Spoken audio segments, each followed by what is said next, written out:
Watch this.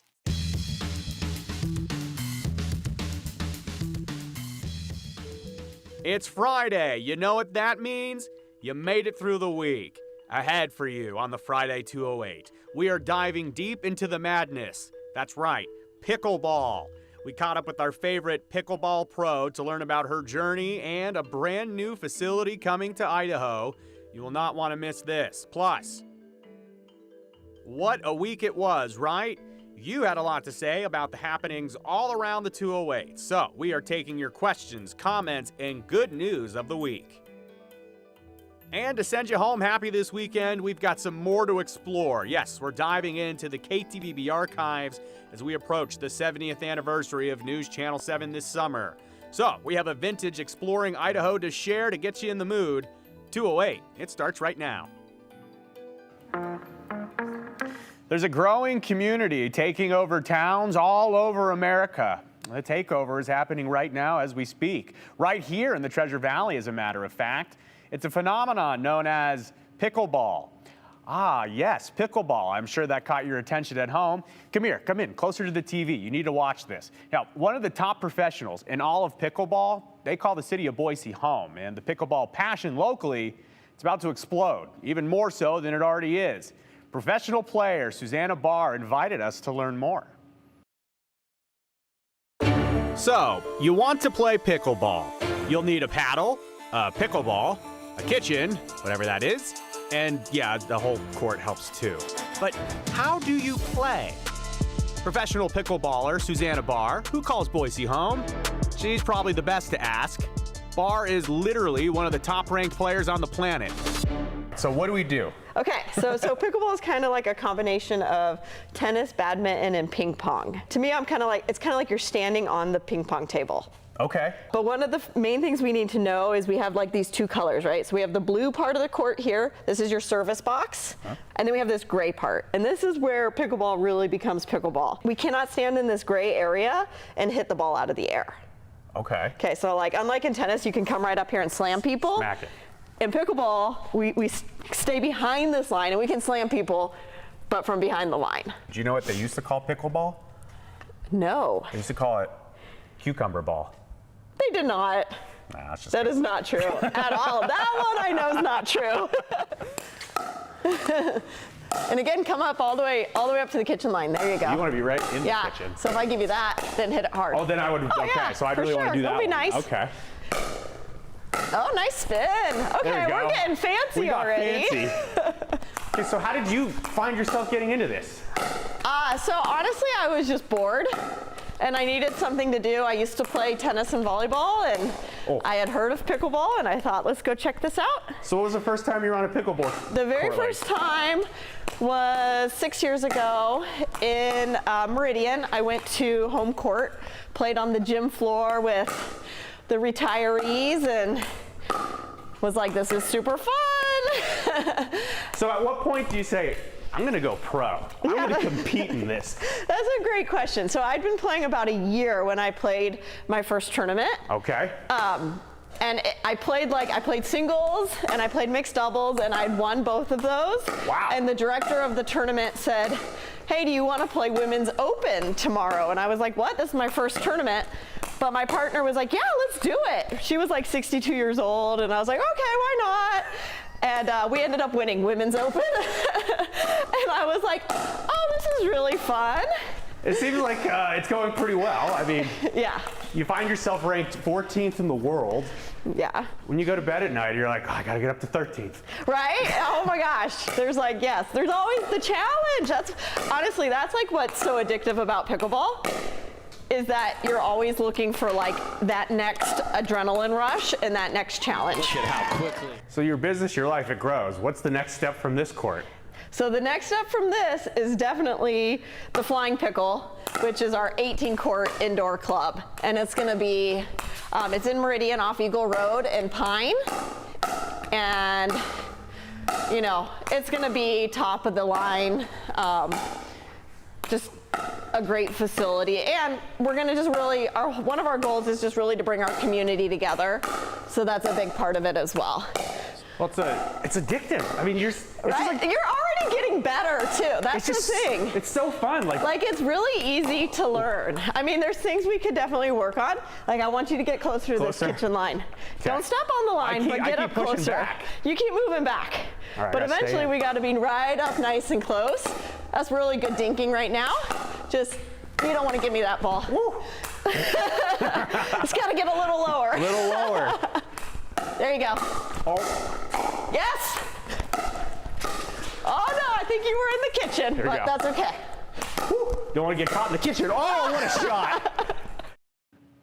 Our studio audience says I was caught in the kitchen, and I want to be very clear here. Susanna was taking it very easy on me, and when she did turn it up, it's just hard to describe how fast she's able to hit that little pickleball. But what a fun sport. Thank you, Susanna, again for having us again today. We're going to get everyone a close-up look at the new facility as we get closer to the opening. But for now, grab a paddle, head to a local park. There's a good chance that you got a pickleball court that's not too far from home. And if you're wondering, where were you filming today? Where was that? It's a private facility that Susanna built just for herself at home. So there you go. So from the courts to the field.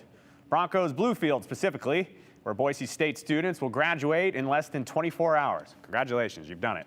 But anyone entering Albertson Stadium will notice that the blue, it's not so blue. The director of media relations at Boise State. That's Mike Sharp. Hi, Mike. He posted this picture on Instagram earlier this week, and it made us think, where did all the blue go? So we asked, and the university told us that Boise State, they got a lot of major events in May on the blue. So the athletics department decided to cover the field with industry standard temporary flooring to protect the field from the wear and tear. But what about the iconic blue turf? You know, the pictures after graduation, that's why you go there, right?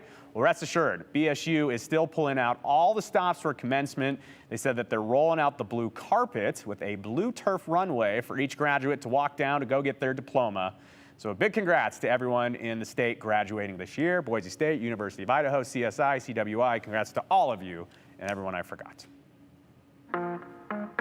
So we don't usually cover a lot of crime here on the 208, but today on this great Friday, we're sharing how someone in our community is dealing with the crime that was done to them in a very unique way. So Voodoo Cellar in Boise, they posted this picture on Instagram with a long message detailing how two people broke into their space around 3 a.m. last Saturday, drank some beer, broke some things, and then they stole their iPad and card reader. Oh, so Voodoo says that they would have let the beer and breaking a custom skull tap handle go, but they had to take the iPad. So now the normal protocol is to call the police, file a report. But this business owner, well, they wanted to try finding justice in a different way. So they continue the post basically saying that they could easily figure out who these people are and press charges, but they aren't going to do that. They want to give these thieves a chance to redeem themselves.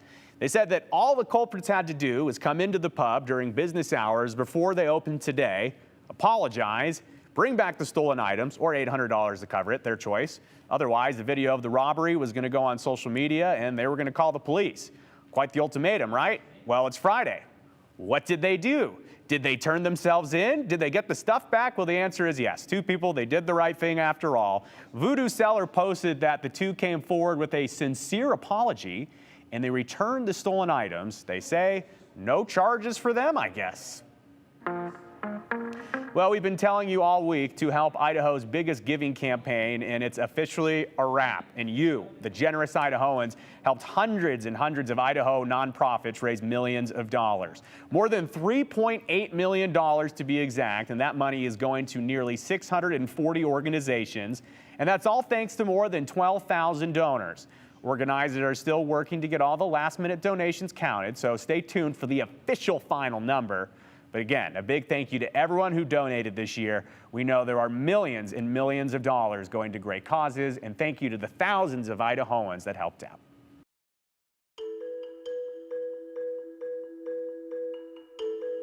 Time to dive into the past, and we are dialing up a throwback feature you will not want to miss, a provocative pastime at the Oasis Bordello Museum. Oh yes, we have the classic John Miller piece ahead for you on the other side of the break. While we're in the break, maybe shoot us a text message. Questions, comments, original art, maybe you wrote us a song, send it my way. The number, 208-321-5614. Please be sure to include your name and hashtag the 208. We're going to get to some of these live at the end of the show.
Welcome back to the 208. Hey, remember yesterday when we brought you to the town of Wallace, Idaho, where you can tour the amazing silver mines? Well, today we wanted to take you back to Wallace because we got a great response. So we're going to go to the Panhandle to see how the miners used to blow off some steam in today's Exploring Idaho. This is from May of 1995, and the actual activities, they're not around anymore for several reasons, but you can learn about the provocative pastime at the Oasis Bordello Museum.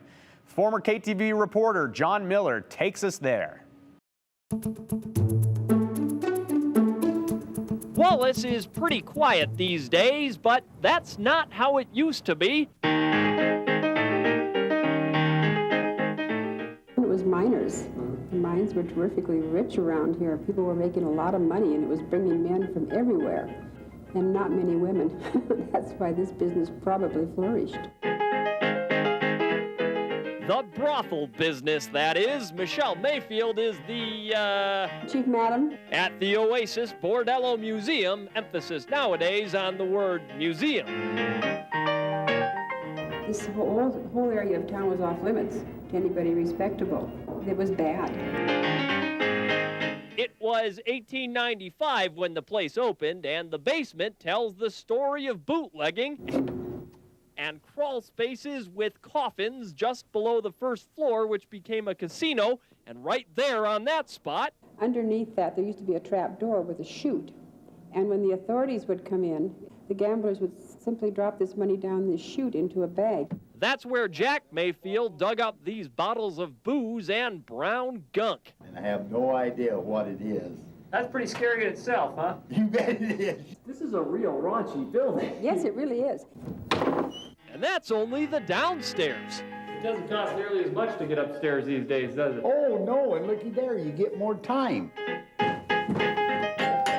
And speaking of time, the oven timers the girls used look pretty modern. So do the rooms and the groceries in the kitchenette. Here's some of the swimsuits that they wore. Those don't look that old. No, hey, this closed down in 1988. 1988? 1988. 1988. Sort of a sordid past we have here in Wallace. You see, things here are much quieter than they used to be just 7 years ago. I think everybody's sort of glad they're gone. That is so Idaho. And the Oasis Bordello Museum still exists in Wallace, Idaho, but according to the handy-dandy internet, it is temporarily closed right now. So hopefully it can get back and running so you can get out to Wallace and you get your full mining tour experience there. 208 rolls on after this.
those funny days. You could be watching me and it's snowing outside. You could be watching me, it's raining outside, or maybe it's not at all. You're thinking, where is the rain?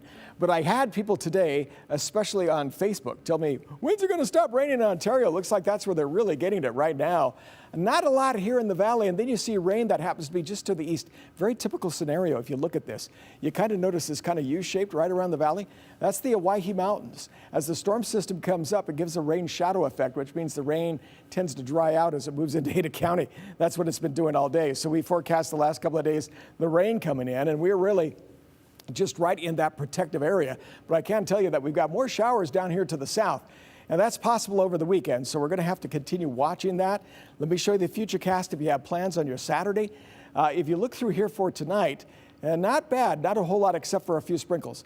Through tomorrow morning, not too bad, maybe even a little bit of sunshine, which would be nice. But here's where some of the next rain or the next surge of moisture comes in, and that's going to be later tomorrow evening and likely early on Sunday. After that pulls through Sunday morning, we're still going to be seeing some sprinkles and light showers, unsettled conditions, maybe even some sunshine on Saturday afternoon. So the 7-day forecast goes like this. These unsettled conditions keep the temperatures down around 60 degrees.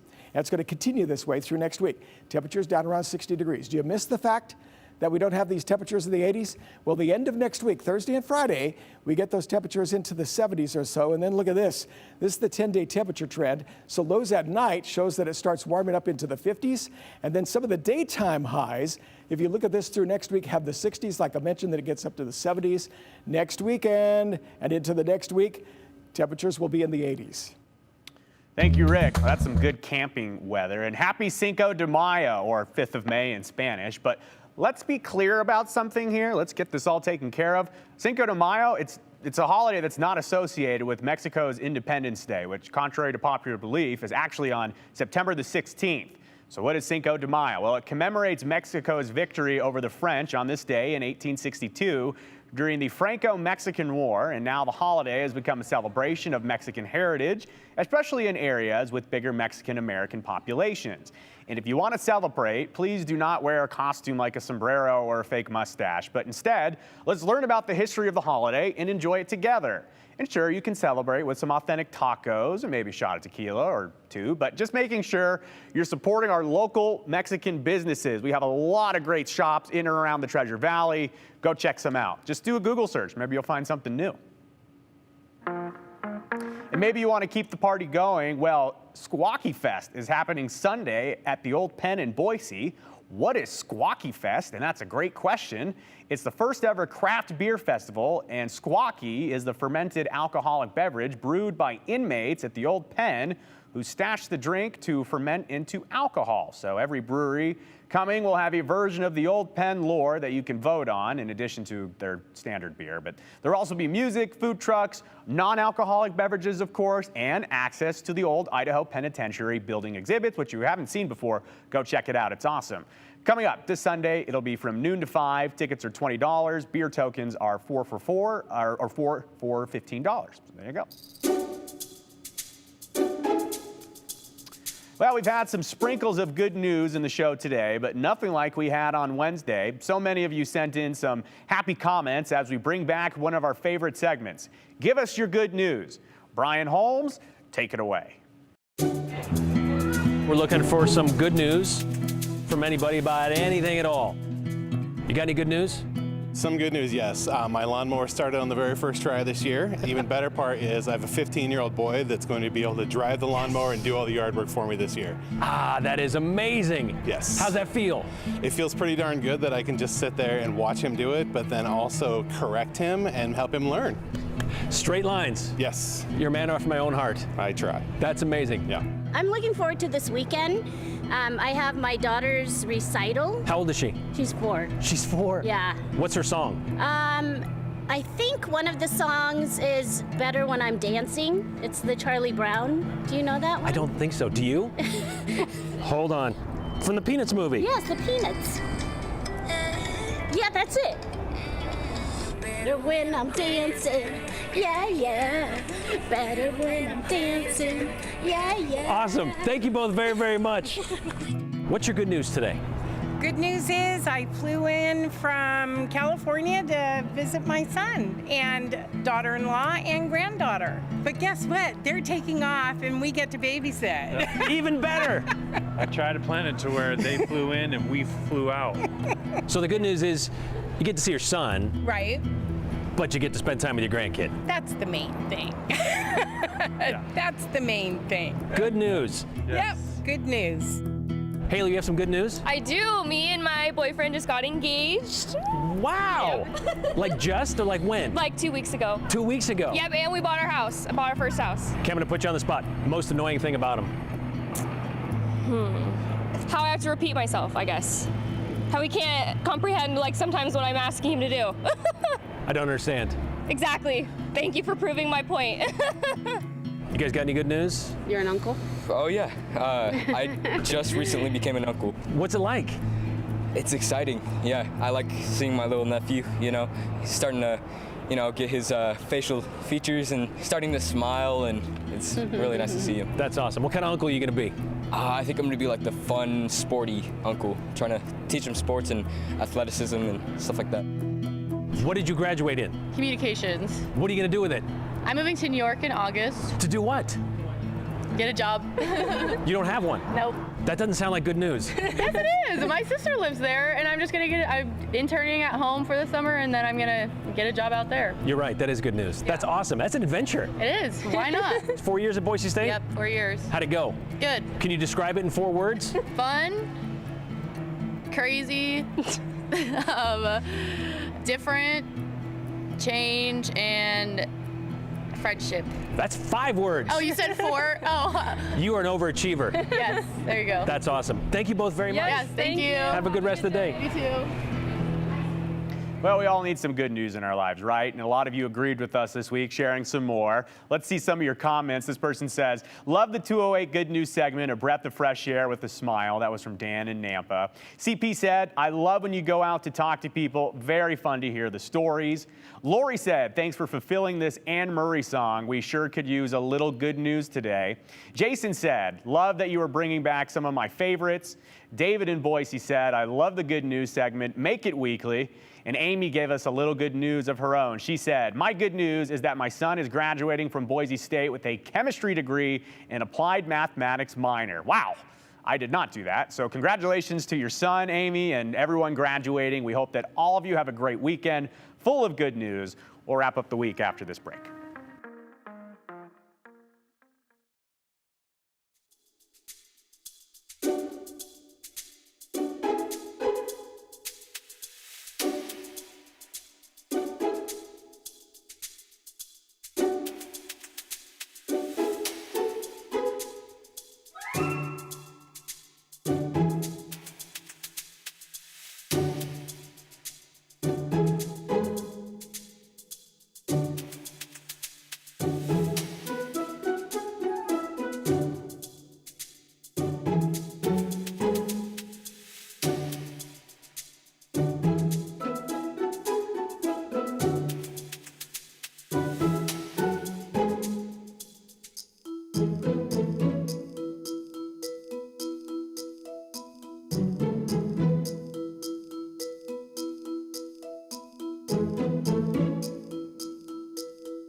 All right, well, the 208 filmed in front of a live studio audience. We've got some comments to share. This person said, what happened to the Star Wars drone display at Simplot Hill last night? May the farce be with you. Yeah, they had a weather issue there. Sorry about that. Maybe next year. This person says, did everyone appreciate their lunch ladies and men today for Lunch Hero Day? Hope they did. We work hard to feed your kids.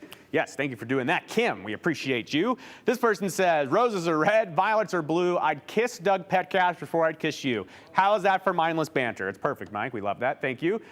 This person says, Cinco de Mayo, happy day. Thank you, Susan. And this is mayo that is sinking. Cinco de Mayo. Dakota had to explain this to me in the commercial break, but this is some good art.